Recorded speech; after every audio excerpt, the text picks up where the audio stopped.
Moon Knight. What is up, Disney Plus fans? Welcome back to my channel. Moon Knight is dropping on the platform on March 30th. That is tomorrow, episode 1. But today, I am talking about my experience with the first 4 episodes in a spoiler-free fashion. So no worries, no spoilers in this review. I'm just going to tell you whether or not the series is worth it, but I need you guys in the comments down below. And if you like these reviews, let me know by dropping that thumbs up. It helps the algorithm. Austin, what is Moon Knight all about? Well, a former U.S. Marine struggling with dissociative identity disorder is granted the powers of an Egyptian moon god. But he soon finds out that these newfound powers can be both a blessing and a curse to his troubled life.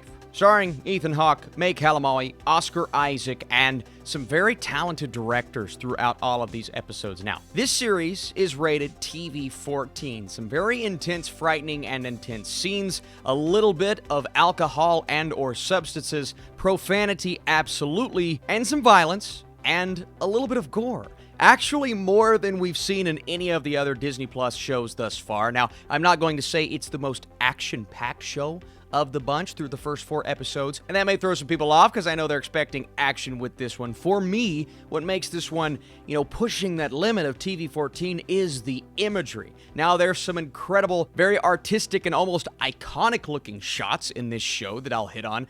But when it comes to the scary moments and the creatures, if you will, rushing at our title character at points throughout the first couple of episodes, yeah, I think your younger audience may get a bit more freaked out by this one compared to some of the other shows we've gotten. Thus far, I would say WandaVision has hit on the darkest themes up until Moon Knight, and Moon Knight's definitely your darkest so far. The big question, though, is after bringing these Netflix shows to the platform and creating this new rating system on Disney Plus, is it as dark as those? While it does get close to that mark throughout these first couple of episodes, it doesn't quite get there. You're still feeling like you're in the midst of the MCU-type world. There's actually more humor in these first 4 episodes than I expected, but that's not me saying it's the same amount of those jokey moments that we get in some of these other Disney Plus shows.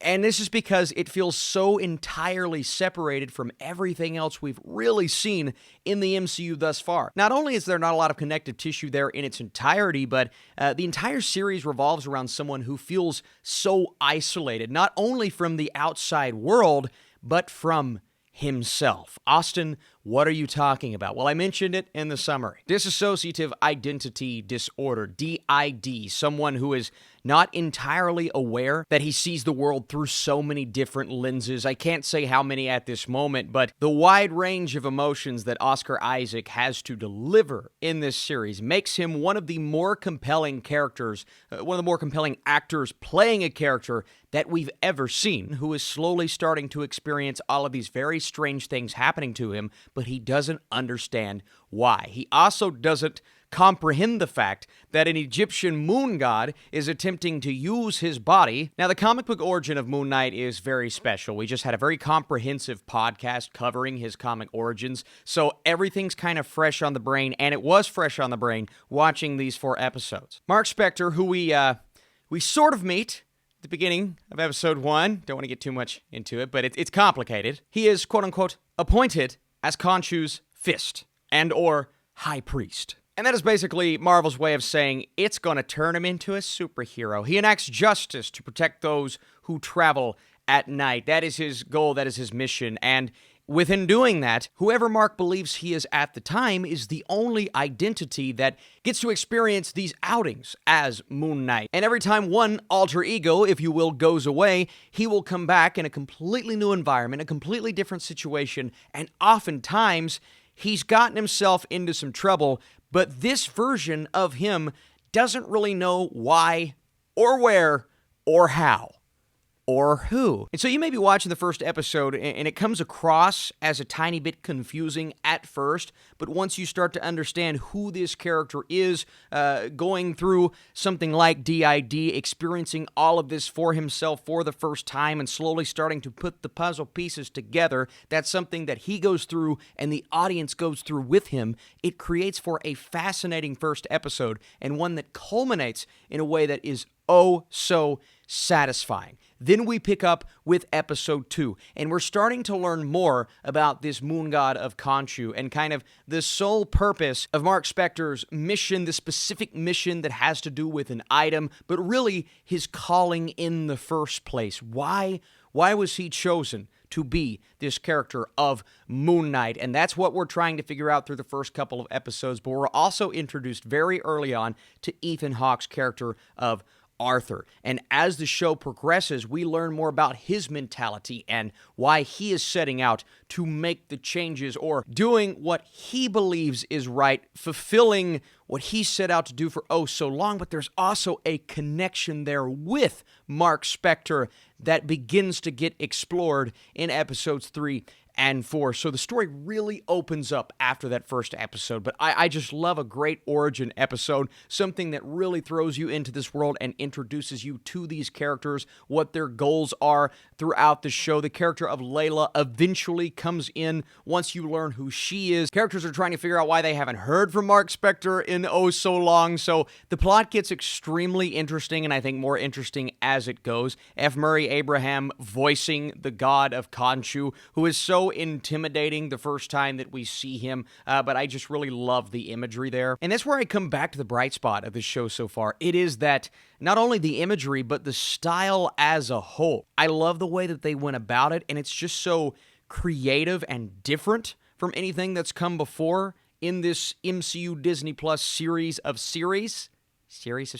Yeah. And then specifically, if you're paying attention to some of these very detailed scenes, the moon imagery all throughout, whether it be shadows, the weapons that he is using, the shapes on buildings, there's so much detail that went into the show. I really appreciate.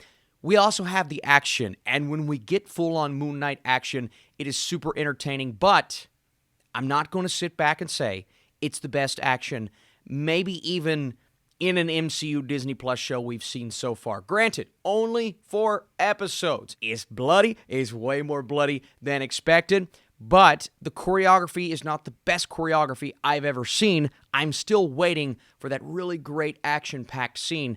I just haven't gotten it yet, unfortunately. I'm also really trying to hold back on a final verdict as a whole because, as we know, we have 6 episodes total. I've only seen 4, and unlike some other Disney Plus shows, this is one that is really counting on the final 2 episodes to nail it. If they don't bring it home, if they don't bring the story together and allow certain things to make sense and allow certain characters to fulfill their arcs, if it doesn't work out in the final 2 episodes, the show could plummet really fast. Up until this point, they have set up so many great things that I'm excited to see culminate.